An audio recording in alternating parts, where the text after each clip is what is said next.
The chill of a St. Petersburg autumn was seeping through the double-paned windows of the studio, but inside, the air was warm and smelled of sandalwood and effort. Anya, 35, her blonde hair pulled into a severe knot, focused on the mat in front of her, on the precise alignment of her downward dog. Her life, much like her posture, was disciplined, predictable, and carefully contained. A senior accountant, her world was one of numbers and order, a silent rebellion against the chaotic emotions of her youth. Then he walked in. He was late, moving with a quiet apology that was more a vibration in the air than a sound. He unrolled his mat a few spaces down from her. Anya's first thought, a flicker of ingrained prejudice she was ashamed of, was that he was in the wrong place. He was tall, with skin the rich, deep hue of dark chocolate, and he moved with a loose-limbed grace that seemed to take up more space than his physical body. He wore a simple gray t-shirt and sweatpants, and when he raised his arms, the defined muscle of his shoulders and back was evident. Throughout the class, Anya's focus fractured.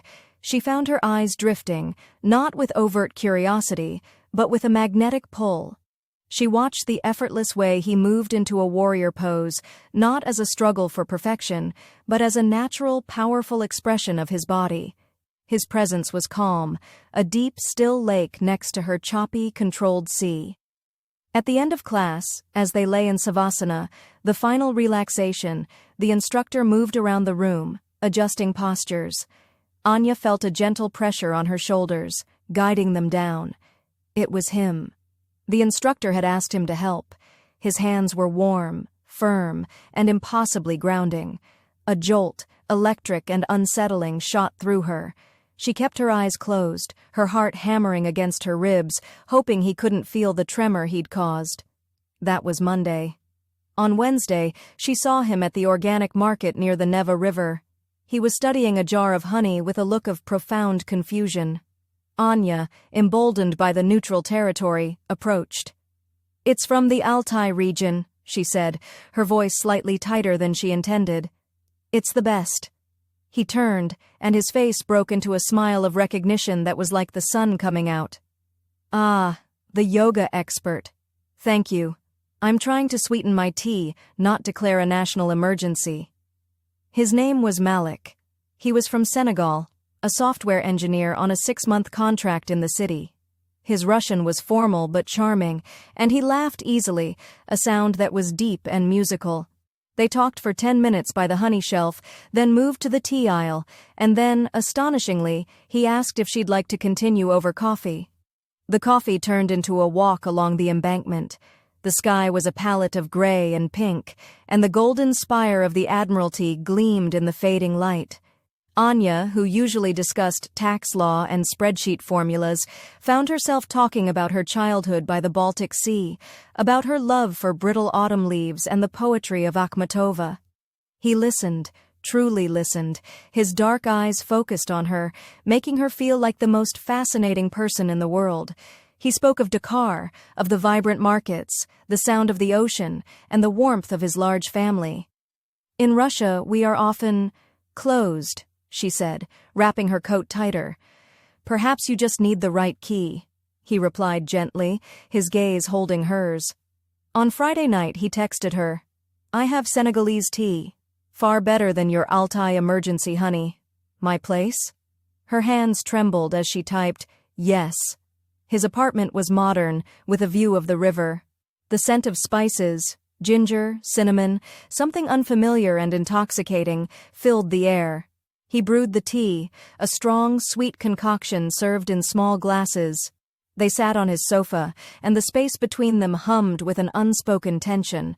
The conversation lulled, and in the silence, the attraction became a living thing in the room. He reached out and tucked a stray strand of her hair behind her ear. His fingertips grazed her cheek, and Anya felt a shudder of pure desire run through her. All her control, her discipline, evaporated. She leaned into his touch. "Anya," he murmured, her name a prayer on his lips. That was all the permission she needed. She closed the distance between them, her lips meeting his. It was not a timid kiss. It was a conflagration. It was the releasing of a breath she didn't know she'd been holding for 35 years. His arms wrapped around her, pulling her onto his lap, and she was lost in the sensation of him. The strength in his arms, the softness of his lips, the faint, spicy scent of his skin. He kissed her like a man savoring a rare delicacy, with a slow building hunger that mirrored her own. He carried her to the bedroom, his strength effortless. What followed was not merely a sexual encounter, it was a rediscovery. His hands, those same hands that had been so grounding in yoga, now mapped her body with a reverence that made her want to weep. He worshipped her, exploring every curve and hollow with a patience and passion that shattered her entirely. He was an attentive, generous lover, attuned to every gasp, every shudder. He whispered to her in a mix of French, Wolof, and broken Russian, a beautiful, incomprehensible poetry against her skin. And when they finally joined, it was with a shocking, perfect rightness. It was a feeling of coming home to a place she never knew existed. It was intense, overwhelming, and profoundly beautiful. The world, so often gray and predictable, exploded into color behind her closed eyelids. Afterward, she lay with her head on his chest, listening to the strong, steady beat of his heart.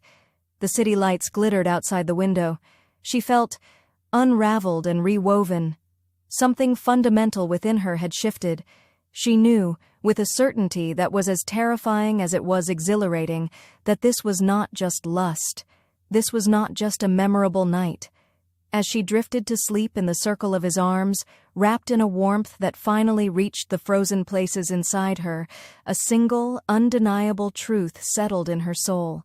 She, Anya Petrova, the woman of numbers and order, was completely, utterly, and irreversibly in love.